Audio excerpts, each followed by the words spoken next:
Pronto, muito obrigado pelo convite que me endereçaram para partilhar um pouco também a minha reflexão sobre esta questão que eu também considero importantíssima. E antes de iniciar, e como ouvi a audição anterior, tinha só aqui umas questões, isto não deve ser muito habitual, mas que é, estão a questionar e a ouvir, e eu questionar se calhar os senhores deputados sobre umas questões que me surgiram de dúvidas dos projetos em geral, portanto não de nenhum em particular. E, portanto, isto era, digamos, um ponto prévio que ficava depois para os senhores deputados, depois poderemos, no final, conversar. Mas, em alguns projetos, inclui nos testamentos vitais dizer que a pessoa não deseja tratamentos desproporcionados, fúteis.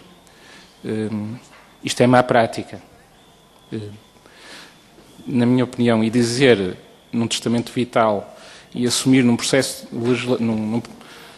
legislativo, dizer que a pessoa está a dizer aos profissionais para não terem técnicas desproporcionadas, fúteis, é no fundo assumir que as há socialmente. Pronto, isto era só uma parte, não é? Esta é uma questão para reflexão.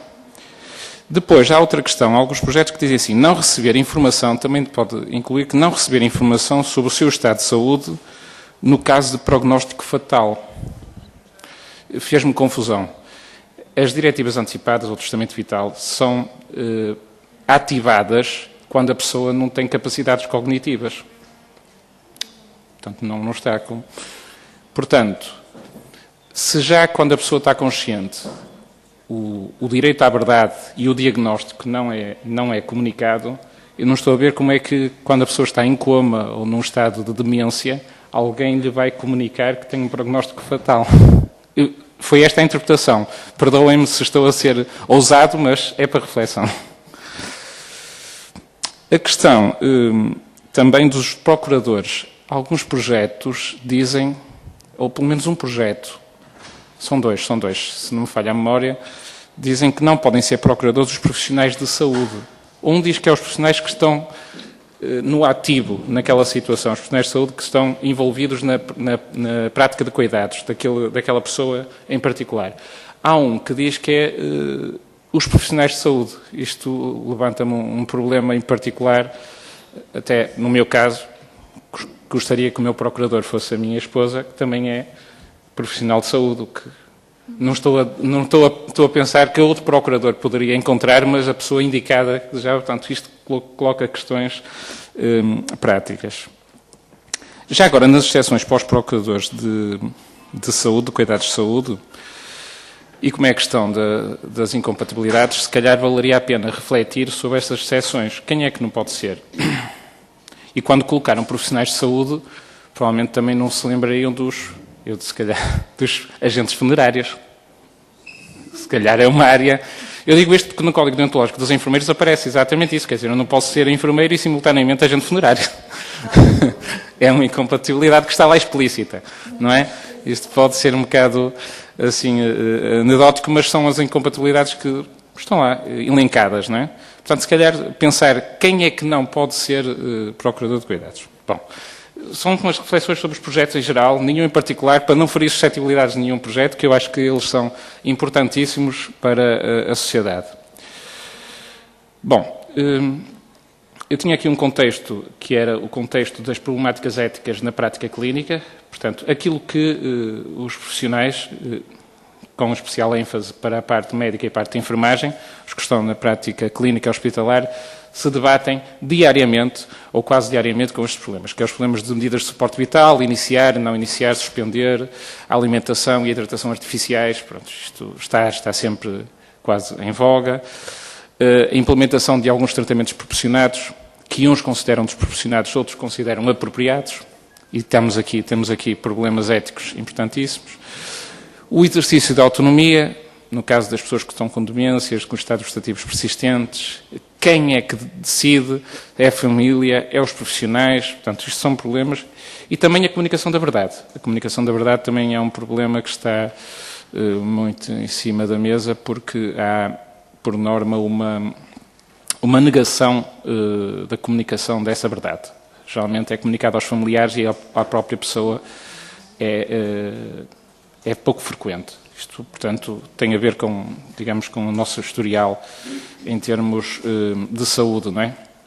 Ora, portanto, estes problemas éticos levam realmente a um stress dos profissionais e da família. Pronto, isso acho que é uma verdade que não vale a pena estarmos aqui a repeti-la. Portanto, o testamento vital vai surgir, digamos, surge aqui, não como uma panaceia, mas também nem como um paliativo. Eu acho que esta é a minha posição, como algo que pode diminuir alguns conflitos éticos. Pode diminuir. Por outro lado, no meu entender, e isto é uma perspectiva muito pessoal, já irei falar sobre as questões ligadas aos projetos de lei, penso que com o testamento vital há um aspecto pedagógico, há uma responsabilização do cidadão. Nós temos uma tradição que o cidadão delega nos profissionais a sua saúde, portanto, etc. Portanto, façam tudo o que têm a fazer, vocês é que sabem, etc. Aqui há exatamente o processo contrário. Eu tenho que pensar na minha saúde e nas medidas que são utilizadas na área da saúde, se quero que utilizem, se quero que suspendam. Portanto, vai-me levar a uma certa responsabilização e um pensamento sobre esta temática. Necessariamente um aumento da autonomia, que eu acho, uma diminuição do paternalismo, que ainda subsiste, muito paternalismo, e eu não digo que o paternalismo seja uma coisa má, não há más intenções, paternalismo médico, sim. Não estou a dizer que há más intenções, eu acho que é por falta de uma formação, sob o ponto de vista ético e moral, bem consolidada, que leva a que muitos profissionais de saúde tenham um paternalismo exacerbado. Prontos. E depois há uma questão que me é muito cara, que eu acho que vai levar o testamento vital, e se a legislação for aprovada, e uma boa legislação que eu julgo que será aprovada, de todas estas cabeças que estão aqui a pensar, não é? Dos ilustres representantes da nação, vai levar o testamento vital, vai levar uma discussão sobre as questões de fim de vida. E é aquilo que eu costumo dizer, uma educação para a morte, que eu acho que é uma questão que está fora do contexto comunitário. Isto é, vai levar a que a pessoa, a família e outros pensem um bocado sobre o fim de vida e sobre as medidas que querem que lhe sejam aplicadas ou não, não é? Portanto, e acho que tem um efeito pedagógico importantíssimo. E penso que, desta forma, também há um respeito pela dignidade da pessoa. Relativamente aos projetos de legislativos que estão em discussão, eu já tinha falado com a senhora deputada Maria de Belém aqui há tempos no Hospital de São João. Sempre tive a ideia que o testamento vital, ou as diretivas antecipadas, ou como chamarem, deve ser um processo relativo autónomo. Isto é, isto agora, passando um bocado pelo projeto legislativo que está do Partido Socialista, no meu entender, sob o ponto de vista pedagógico, para a população, devia haver, portanto, um processo autónomo de testamento vital. Depois, eu julgo que é fundamental, e aquilo que está escrito neste projeto também é fundamental, um processo legislativo autónomo sobre o direito à verdade e ao consentimento informado, que eu acho que é fundamental. E isto, quem passa pelos hospitais, mais pelos hospitais que centros de saúde e por outros locais, verifica que estas questões do direito à verdade e do consentimento informado ainda estão muito aquém daquilo que deveria ser a prática. Isto por falta de formação dos profissionais, de sensibilidade, etc. Mas o Poder Legislativo tem muita influência se sair um quadro legislativo que consolide estes aspectos basilares da ética e da relação com as pessoas.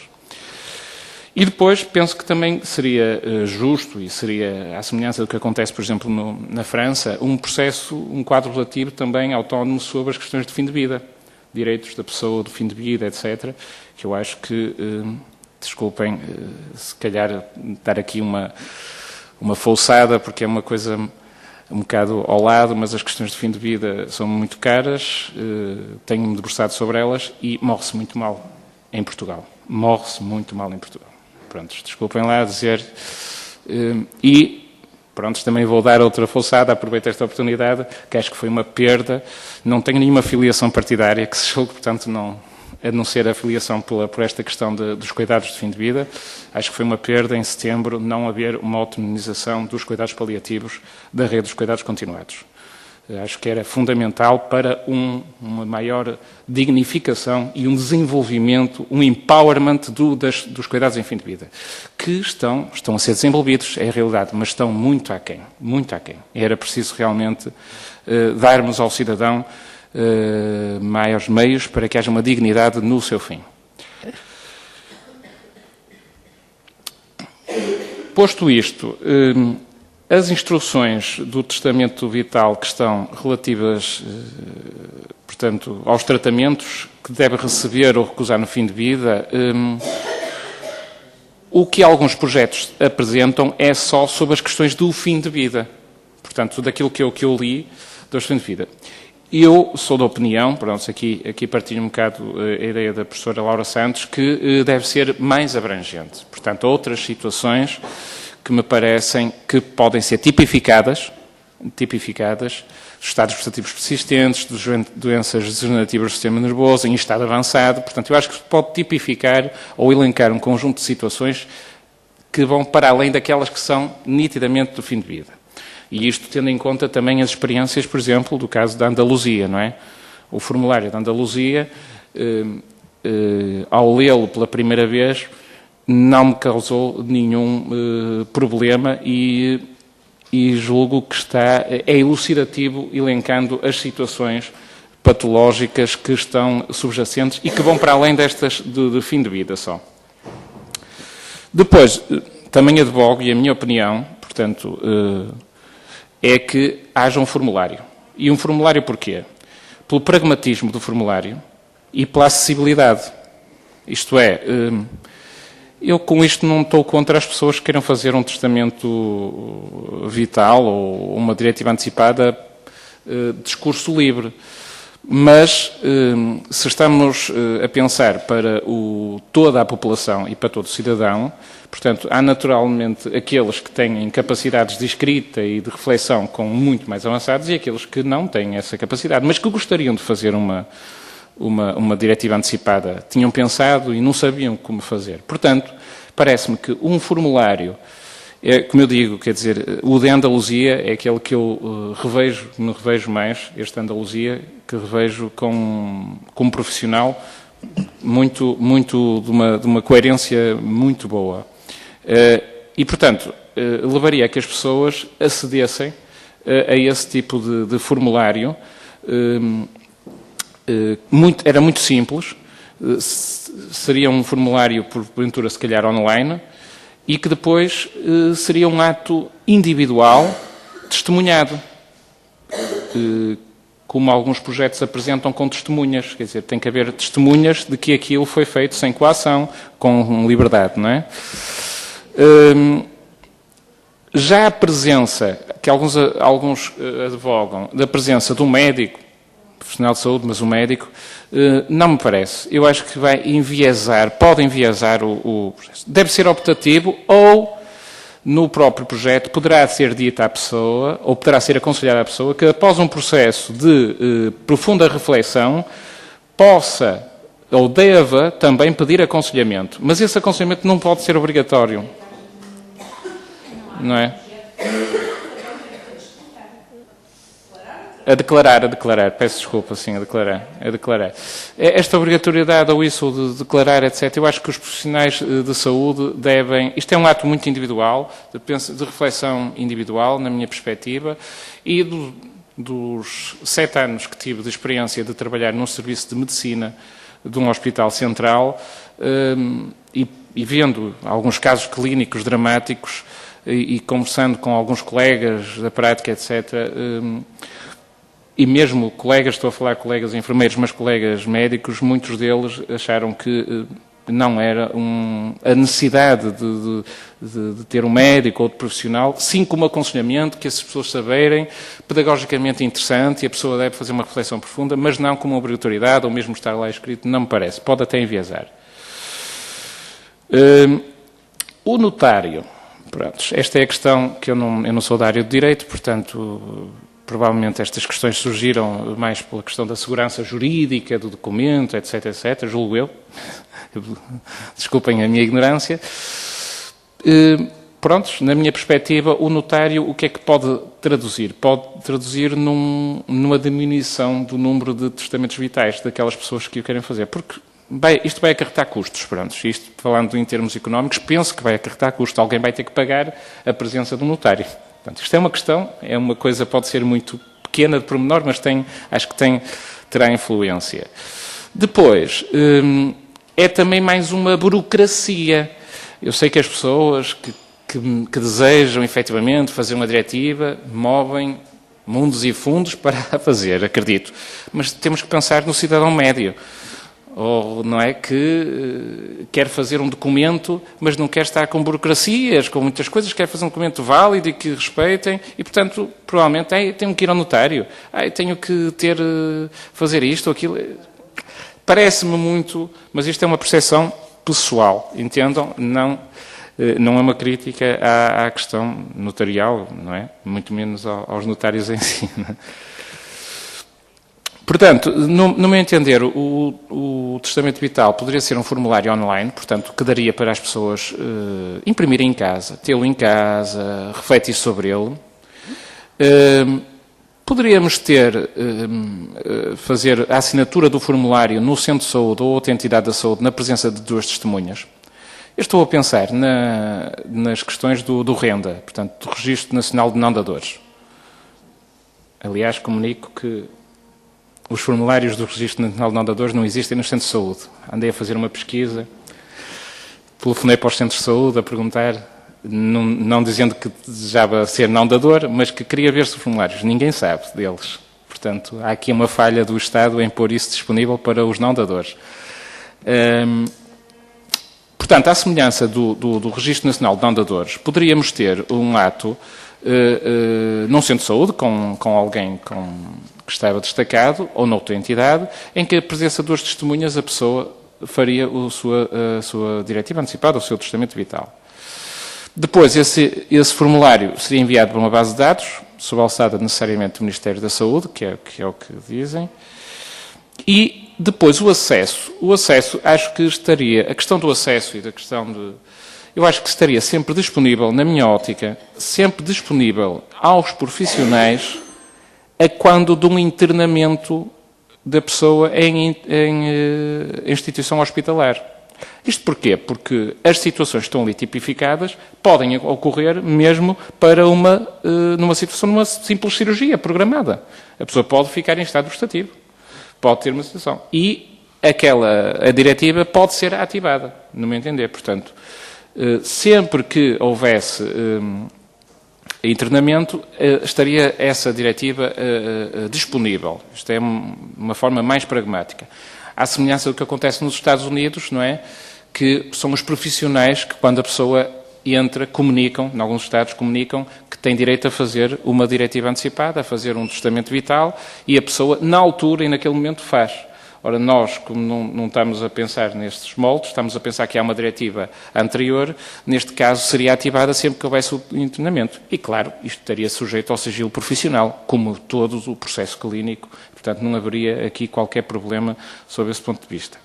A renovação, eu acho que a renovação de 3 anos, 5 anos, pronto, quanto mais curto for o período, menos problemático será em termos de avanços da ciência e aqueles riscos que pode acontecer. Portanto, 3 em 3 anos, parece-me, daquilo que auscultei junto de algumas pessoas, parece-me uma média interessante da renovação.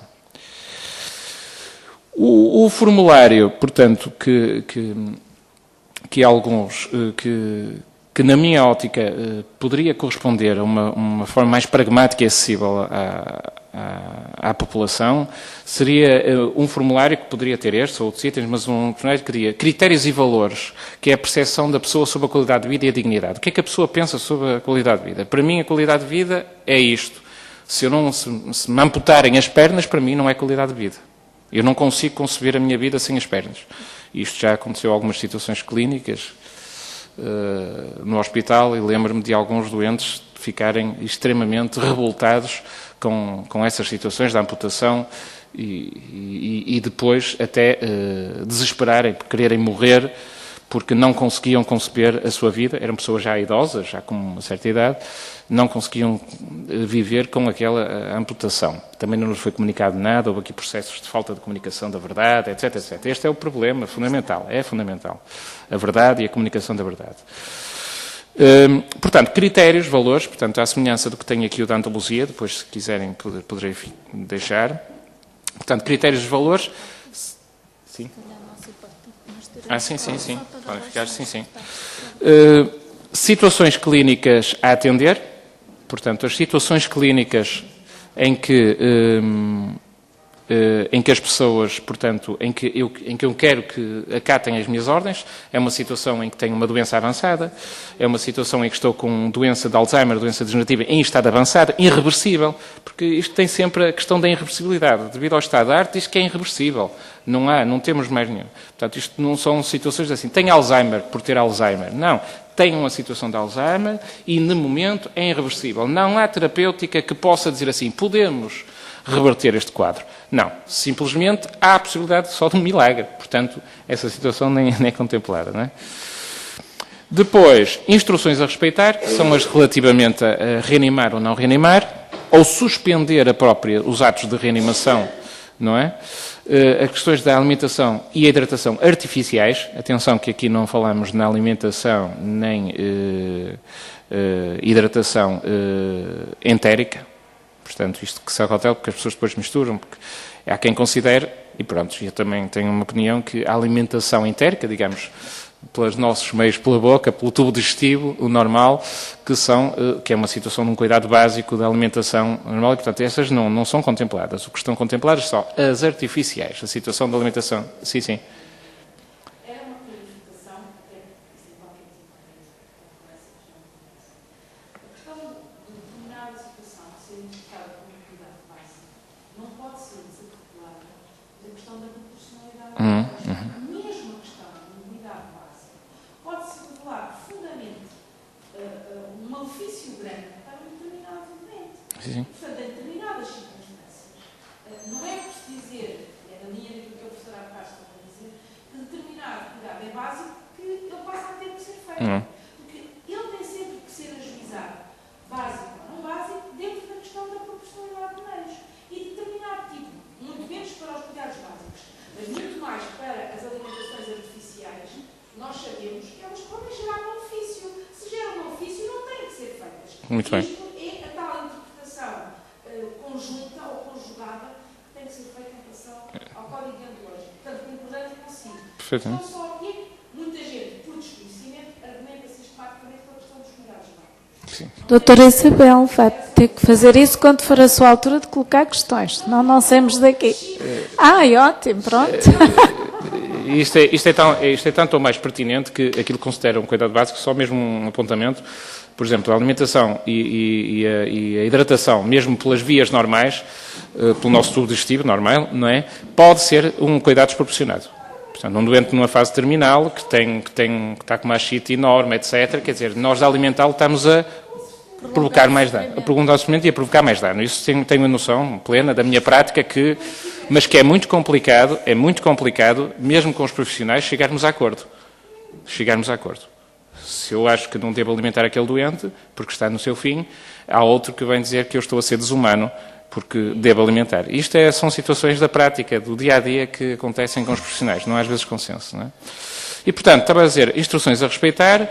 Também poderá haver algum item sobre a assistência religiosa, que poderá ser importante dizer que a assistência religiosa quer e que tipo de religião a pessoa deseja, o assistente religioso que assista, e instruções muitas vezes após a morte. Muitas vezes há formulários que apresentam instruções de se a pessoa quer que a cremação, se quer determinadas disposições finais que são importantes. Portanto, a designação dos procuradores, no meu entender, deve ser facultativo, portanto, opcional. Isto é, a pessoa, não um caráter obrigatório, isto é, havia um formulário e acoplado ao formulário deveria haver a nomeação do procurador, mas optativo. Isto é, a pessoa desejava pôr um procurador, colocava, não deseja, não coloca nenhum procurador. Prontos, limita só ao testamento. Esta é a minha opinião. O procurador, no meu entender também, só intervém no caso de conflito. Porque senão isto vai dar, como se costuma dizer, muita baralhada. Isto é, quando os profissionais têm que ativar a diretiva e surge uma dúvida na leitura da diretiva, então há que chamar o procurador para clarificar, para perceber se é isto, este é o entendimento, ou qual é o entendimento que a pessoa tinha sobre o assunto. Senão, é muita responsabilidade, no meu entender, sobre o próprio procurador. E eu acho que não há necessidade. Se as próprias diretivas forem claras, um ou mais. Há casos que apresentam aqui um ou mais procuradores, não é? O que vem adensar mais também a coisa. Um ou mais, depois o primeiro no outro. Parece-me que depois na prática pode dar alguma questão. Prontos, o meu contributo, digamos, de reflexão, estou disponível para questões que queiram colocar. Esperemos que não haja este tipo de disparidade, não é? A cabeça e o resto do corpo, não é? No testamento vital, e que chegamos, e que acho que tenho a certeza que chegarão a um acordo para uma boa legislação sobre esta matéria. Muito obrigada, Sr. Enfermeiro. Penso que foi muito interessante e que nos vai deixar depois Perfeitamente. o seu PowerPoint, acho que é útil para os nossos trabalhos. E agora dar a palavra aos senhores deputados. A senhora deputada Isabel Galriça Neto já falou o suficiente, já prescindiu. A senhora deputada Maria José Nogueira Pinto, faz favor. Muito obrigada, Sr. Presidente. Eu vou tentar ser o mais rápida possível. Tenho 4 questões, vou ver se sou claro. Muito bem. O testamento vital não vai ser obrigatório, obviamente. Necessariamente. Mas, por outro lado, sendo uma realidade nova, as pessoas precisam de ser informadas. Portanto, de alguma forma, vai haver uma tendência, pode ser positiva ou não, de promover o testamento vital. Uma das coisas que aconteceu, por exemplo, nos Estados Unidos e em outros países da Europa, é que depois se gerou uma grande pressão para as pessoas se sentirem quase coagidas a fazer o testamento vital. Portanto, como é que vê, dentro dos serviços de saúde também, este equilíbrio entre informar, divulgar ou promover, enfim, e depois, digamos, um excesso de zelo que pode ser, enfim, coercivo. Por outro lado, a questão do acesso ao testamento vital. Se o testamento vital se tornar muito burocrático, e há pouco falou da questão do notário, se tornar caro, também é outra questão. Obviamente que há pessoas que se desincentivarão de o fazer. Portanto, como é que encontramos este equilíbrio entre aquela formalidade mínima que é necessário para um ato desta natureza, mas não um excesso de burocracia? Em relação ao impresso, eu presumo que não seja obrigatório, ou seja, existe, a sua posição é que devem existir formulários impressos, Sim. mas uma pessoa que queira dispensar o impresso e queira fazer um texto corrido, pode fazê-lo ou fica obrigado a um impresso. Pronto, se quiser depois responde-me a seguir. Porque já agora eu diria, para depois não estar a falar mais, que eu acho que deve haver impressos, mas não obrigatórios. Obrigar todas as pessoas a caberem dentro do impresso parece-me mau. Depois, a outra questão que eu gostaria de lhe colocar é o procurador. Eu também acho que pode ser optativo, mas acho que não devia haver procurador se não houver testamento vital. Porque isso vai incentivar a não fazer testamento vital e a ter um procurador que depois substitui ao testamento vital, naturalmente com grandes confusões. E finalmente, só porque é enfermeiro, alguns dos projetos, nomeadamente do PSD, e mal devo dizer, fala do médico, não fala dos profissionais de saúde. Como é que vê esta questão? A referência deve ser aos profissionais de saúde ou ao médico? E se for aos profissionais de saúde, como é que se entende a coordenação dos profissionais de saúde que estão em volta daquele doente? Que problemas é que isso pode trazer ou não trazer? E era tudo. Muito obrigada. A senhora deputada Maria Antónia Almeida Santos, faz favor, quer falar? Sra. Presidente, eu até ia prescindir da palavra, porque estou esclarecida sobre a opinião do Sr. Enfermeiro, que tem, de facto, um trabalho no terreno e que lida com situações complicadas todos os dias e, portanto, o seu testemunho é muito importante para nós. Mas, Sr. Enfermeiro, fez aqui uma afirmação que eu gostava que explicasse. Disse assim, morre-se muito mal em Portugal. O que é que o Sr. Enfermeiro quer dizer com isso? Morre-se muito mal, o que é isso, de morrer muito mal? Nós sabemos que cada vez há disponibilidade total dos medicamentos para o alívio da dor. Sabemos que, pelo menos é o que nós ouvimos dizer, eu não passei por uma experiência dessa, espero não passar, mas seja como... É evidente que esta sua afirmação me preocupou. O que é que quer dizer com isto? Quer dizer que as pessoas morrem sozinhas? Quer dizer que nos hospitais, quando morrem nos hospitais, morrem mal? Porque onde é que se deve morrer? É em casa, é num hospital, é numa unidade de cuidados paliativos? Com a sua experiência, e isto um bocadinho à parte do que disse, porque fez esta afirmação, e desculpe só ser uma coisa lateral, eu gostava que me explicasse melhor, porque de facto fiquei um pouco perturbada com a afirmação que fez. Muito obrigada, Sr. Deputado Bernardino de Soares, do PCP, faz favor. Muito obrigado, eu peço desculpa não ter podido estar aqui, mas há aqui uma grande agitação política e às vezes eu não posso mesmo cá estar, mas depois vou recuperar aquilo que nos trouxe aqui, certamente muito interessante, e portanto também me vou dispensar de fazer perguntas que provavelmente possam já ter tido... Já liguei. Estou a falar em voz pausada e moderada. Eu sei que a Sra. Presidente não está muito habituada a isso, que eu costumo usar outro tom, mas neste caso não se justifica. Acende em baixo. Portanto, apenas uma pergunta que, aliás, decorre da parte final da sua intervenção, que aqui ouvi. Penso que terá dito que a intervenção havendo testamento vital, aliás, algumas das perguntas que a Sra. Deputada Maria Joana Nogueira Pinto fez, eu também iria fazer, havendo testamento vital, e só aí deve haver procurador, também na minha opinião, se não estamos perante um testamento desformalizado, e não é isso que se pretende. O procurador, pareceu-me que disse que o procurador é chamado a intervir quando os profissionais têm dúvidas interpretativas. Eu pergunto se é isso ou se o procurador é sempre chamado a intervir para interpretar a declaração em conjunto com os profissionais. Era esta a minha pergunta. Muito obrigado. Obrigada, Sr. Deputado. Como vê, Sr. Deputado, está a ver, é que o meu é duplamente vermelho. Não, é duplamente vermelho. Sr. Deputado João Semedo, eu não levo a mal. Sr. Deputado João Semedo, faz favor. Muito obrigado, Sr. Presidente. Queria também agradecer-lhe a sua explanação, a sua intervenção. Queria dizer duas coisas. A primeira é o seguinte, portanto, no projeto de lei do Bloco está, portanto, no nosso projeto diz-se que os profissionais de saúde não poderão ser procuradores de cuidados. Eu já disse aqui, volto a dizer, também tenho algumas dúvidas desta formulação, porque sou sensível ao problema das famílias que têm profissionais de saúde. Agora, a preocupação é evitar, primeiro, que isto se torne, digamos, é mais uma área de negócio, e acho que isso não valia a pena. Se pudéssemos evitar isso, mas admito que haja outras formas de fazer isto.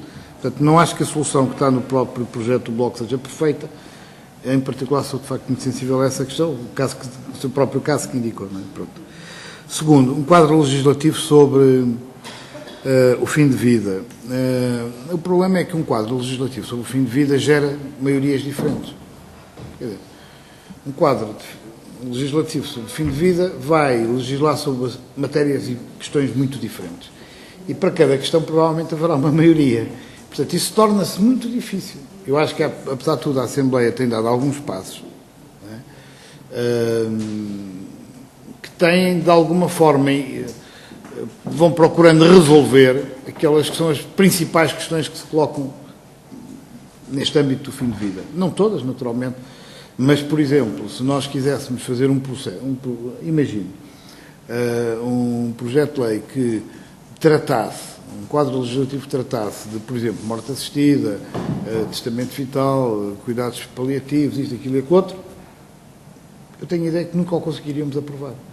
Porque o voto de um, o voto do outro, é que acabaria por tornar isso difícil. Portanto, há aqui também uma certa gestão das possíveis maiorias para aprovar alguma legislação que, se for aprovada, é um passo em frente e não de maneira nenhuma um passo para o lado ou sequer um passo para trás.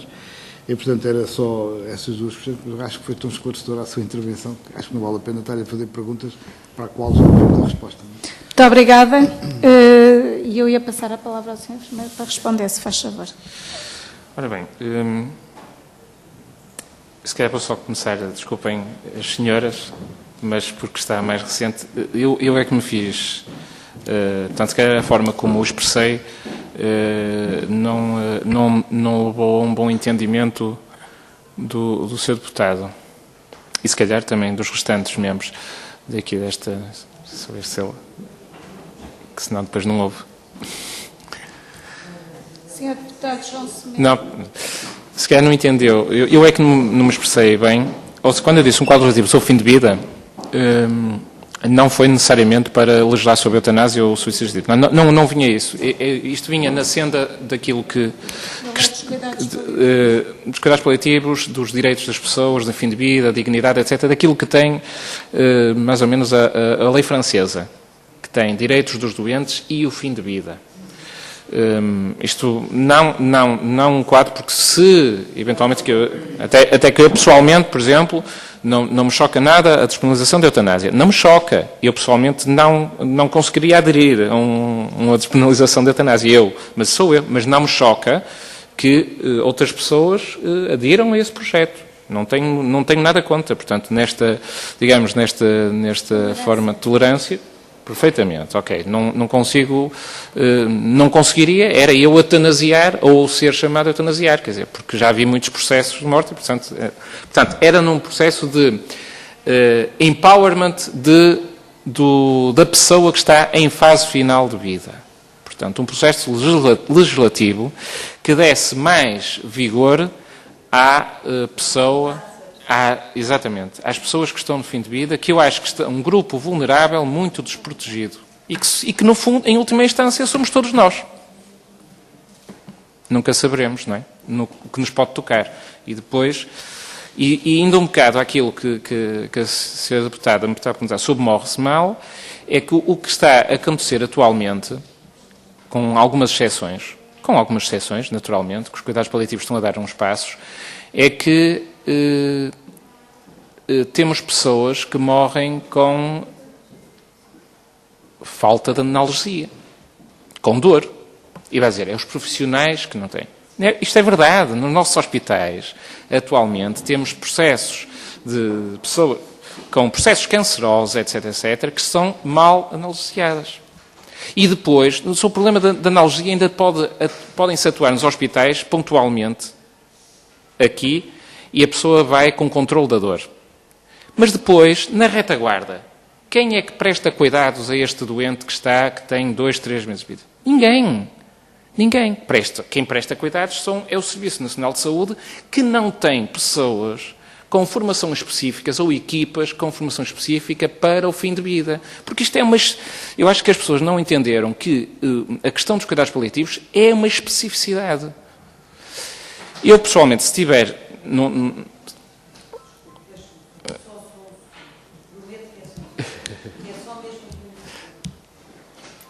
O que eu acho é que a realidade dos cuidados paliativos é recente. A rede existe há pouco tempo. Tem deficiências. Mas o que eu pergunto é, então, o que o Sr. Enfermeiro está a dizer é que os médicos que não tinham essa especialidade e que são médicos, não estavam até hoje, ou até há poucos anos, habilitados para o fazer. Não faço. Morria-se mal, porquê? Porque os médicos não tinham especialidade. Quer dizer, custa-me... Eu não quero meter a seara em foice-areia, porque eu não sou médico, mas... Eu ia pôr um ponto de ordem à discussão, porque não é isso que nós agora estamos a discutir. Eu, se calhar, vou pedir à senhora deputada, porque isto é uma questão candente e uma questão terrível, não é? Que até falasse com o senhor enfermeiro depois ali fora, não é? Porque infelizmente, quer dizer, um dia havemos...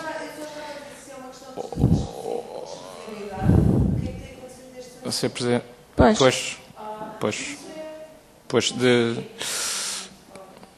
pronto, eu vou respeitar aqui a Presidente, porque sobre a rede e a forma como está a funcionar a rede para os cuidados paliativos, pronto, tenho a minha opinião e as experiências que estão a ser implementadas. Mas eu acho que é muito útil depois a senhora deputada ter informação Exato, sobre muito isso. bem. O senhor enfermeiro se Pronto. disponibilizar para dar, acho que é ótimo. É só porque já temos aqui, penso eu, à espera outra convidada. Pronto. Relativamente à Sra. Deputada Maria José Nogueira Pinto, que me tinha feito uma série de questões, e peço desculpa por ficar em última, mas os últimos são os primeiros, não é? Costuma-se dizer, não é? Ora bem, relativamente vou começar pela questão do testamento vital e procurador. Eu sou a favor que há testamento vital e o procurador de cuidados. Portanto, está acoplado. A pessoa é que pode prescindir de ter procurador. Agora, nunca, na minha entender, um procurador sem um testamento vital. Porque isso era fiar-se na palavra de outra e por mais que a gente confie... Isto é a minha opinião. Acho que o documento, apesar de tudo, é um documento que vai validar e o procurador vai reafirmar, confirmar aquilo que está no documento, não é? Ou clarificar, não é? Prontos. Ainda bem que me fez a pergunta, porque era uma que tinha na manga, mas digo assim, não vou aqui estar a chamar, podem-me chamar um bocado estar a chamar atrevido, porque estou a chamar para a área dos enfermeiros e eu não tenho esta posição de estar a puxar só para a minha brasa. Acho que o trabalho em equipa é fundamental, mas reconheço que um projeto legislativo só centrado na figura do médico é um processo legislativo um bocadinho amputado. E eu já explico porquê. Pela simples situação. Eu dou até o caso específico, por exemplo, do Serviço de Medicina, onde eu trabalhei, portanto, agora não estou a trabalhar lá, estou na Universidade de Minho a dar aulas, mas trabalhei durante 7 anos no Serviço de Medicina. O que é que acontece? Por exemplo, durante o período noturno, quem é que decidia se reanimava ou não reanimava um determinado doente? Era eu. E também sou muito sincero. Reanimei muitos casos, por falta de experiência, que não deviam ser reanimados, que, enfim, passo a expressão, graças a Deus, não tiveram êxito, mas que mais tarde, na minha reflexão, eram casos que não tinham que ser reanimados. Portanto, mas é durante a noite porque está um enfermeiro, na altura estava um enfermeiro com 32 doentes. E que depois o médico, quando era um caso que o enfermeiro controlava, quando a situação não se controla, é preciso chamar a equipa médica que está no 4º piso ou no 6º piso cá em baixo, portanto, que vem quando vem. Já estou eu a iniciar manobras de reanimação, quando não iniciava as manobras de reanimação como auxiliar. Agora estão 2 enfermeiros a fazer noite, mas antes era com o auxiliar que não sabia iniciar manobras de reanimação, portanto, aquilo era o caos.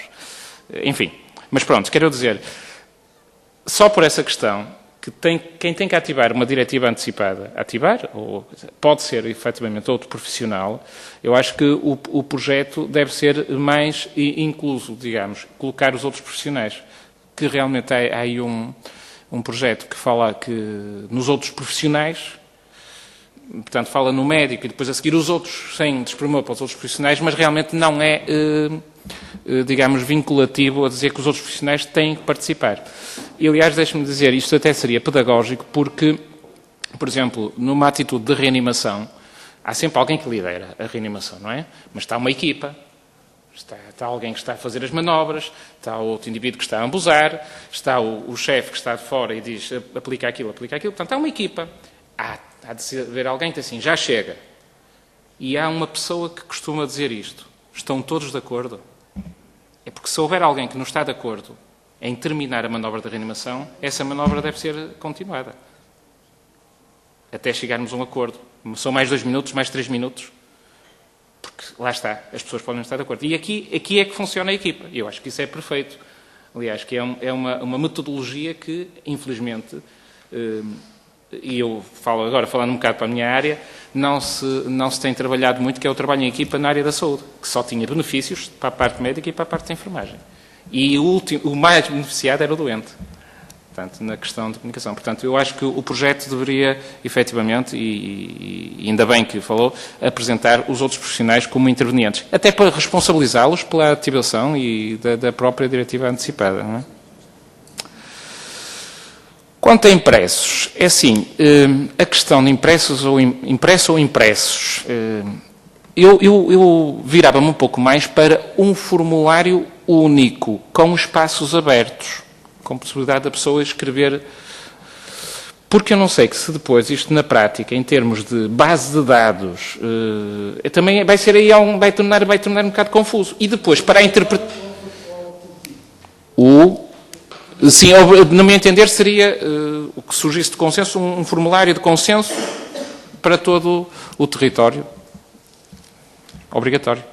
E depois, com espaços abertos para algumas disposições que a pessoa quisesse dizer, quisesse afirmar, não é? Porque não sei que depois, em termos práticos, se um é texto escorrido, se outro é coisa depois, como é que isto será, para a interpretação, por exemplo, dos profissionais de saúde, ao lerem um formulário desta índole, como tem nas mãos a ser deputada, toda a gente se entende, digamos, não é? Temos o mesmo formulário, digamos, há aqui um consenso. Se agora este tem um formulário X, o outro tem um formulário Y, na hipótese de haverem muita gente a fazer diretivas antecipadas, que nós, como verificamos, as taxas mais elevadas apresentam-se na ordem dos 30%. Nos Estados Unidos, 30%. 18%, 30% era o que alguns estudos apresentam. E estamos a falar num país em que a autonomia está nos níveis muito elevados, não é? Portanto, 18%, 30%. Mas, se chegássemos a uma hipótese dessa, portanto, eu parece-me que, do ponto de vista pragmático, haver um formulário de consenso com espaços abertos para as outras pessoas escreverem o que achassem, não é? Parece-me poderia ser mais eficaz. Esta é a minha opinião. Quanto ao notário, haver um equilíbrio entre a questão, é uma questão que eu acho que é muito pertinente, mas não sei se sou a pessoa mais indicada para dar. Eu pessoalmente, dispensaria a figura do notário. Até pelas experiências anteriores de outros países que disseram que os notários não vieram acrescentar... Vieram acrescentar o quê? Uma certificação que aquilo a pessoa assinou, validaram a assinatura, etc. Mas, sob o ponto de vista da diretiva antecipada, o que estava ali escrito, eles não validaram, porque eles também não percebem nada do assunto, não é? Sob o ponto de vista da saúde, não é? Portanto, não validaram. Só é uma certificação sob o ponto de vista jurídico. Não sei, eu estou, se calhar, a dizer alguma asneira da minha parte, mas, quer dizer, eu acho que a pessoa é um ato, profundamente pessoal e que a pessoa deverá se dirigir, portanto, depois de fazer esta reflexão, dirige-se ao centro de saúde ou a outro local, como eu digo. Isto é uma ideia. Portanto, os senhores deputados depois, naturalmente, os senhores deputadas irão refletir e ver qual é. As pessoas dirigem-se a um local onde assinam perante a presença de um determinado administrativo, com a testemunha, com duas pessoas testemunhas, portanto, há que vir duas testemunhas, já têm que trazer duas pessoas que vão testemunhar aquele acto, trazer ou estarem lá pessoas, não sei, e, portanto, a boa-fé aqui no ato administrativo, e depois isso ia para uma base de dados. Acho que era o mais pragmático para que o cidadão médio, isto é uma possibilidade do cidadão médio, aceder. Muitas entraves, um notário, mais a duas testemunhas, mais não sei o quê, as pessoas vão começar a desanimar. Algumas que até pensem, acho que vão desanimar. Isto é tendo em conta o meio e aquilo, a auscultação de algumas pessoas. Portanto, é isso que eu penso. Como se pode o equilíbrio? Isto é a última, não é? Penso que estou a responder. O equilíbrio entre um certo excesso de zelo em promover. Eu acho que não me parece que iremos entrar aí, porque aconteceu já com a questão da doação de órgãos. Temos a experiência da doação, portanto, e a legislação alterou. E... Bom, isto agora se calhar estou a ser um bocado ousado, mais que não seja, o próprio Estado até pode falhar pela divulgação. Isto pode acontecer, não é? Pode acontecer e, portanto, isto, que é o que aconteceu no Registro Nacional de Não-Dadores, quer dizer, há uma incumbência, portanto está lá escrito, incumbência do Estado, em divulgar que as pessoas podem ser não doadoras, não é, dos órgãos, mas na prática eu nunca vi isso em lado nenhum. Porcentagem pequena de pessoas. Pois, mas não vi divulgação, não vi assim coisas, quer dizer, pronto, lá está. Então, portanto, não parece que vá haver um excesso de zelo. E também lhe digo uma coisa com muita tristeza da minha parte, porque eu leciono ética e deontologia na Escola de Enfermagem da Universidade do Minho. Quando questiono, e colegas meus, testamentos vitais, vais falar sobre testamentos vitais, o que é isso? E estamos a falar de profissionais. Está bem? Dos profissionais. É que do cidadão comum, eu admito que não percebo. Dos profissionais acho isto gravíssimo. Portanto, há que também, sob o ponto de vista da legislação, implementar uma política na formação dos profissionais, sob o ponto de vista da ética, de ontologia, da bioética, incidir muito para que haja uma humanização maior dos cuidados. Também. Está bem? Muito obrigada, Sra. Enfermeira. Acho que foi uma reunião muito interessante e muito importante. Gostámos muito. Deixando-nos cá também o PowerPoint. Penso que é bom para os nossos trabalhos. Pois, sim, vamos pedir aos serviços da Comissão. Manda por mail. Sim, a professora manda por mail. Aliás, já nos facultou também um dos formulários da Catalunha, não é? Juntamente com o do Sr. Enfermeiro. Pois, exatamente. E eu acho que isto é tudo muito importante para nós, muito interessantes estes formulários. Eu agradeço imenso. Obrigado. E só peço desculpa por este atraso, mas eu acho que nós todos percebemos que isto é uma questão civilizacional muito importante e até gostamos de colaborar. De maneira que muito obrigada, esperemos que os pormenores administrativos fiquem resolvidos, os pormenores. E mais uma vez, muito obrigada pela vossa disponibilidade.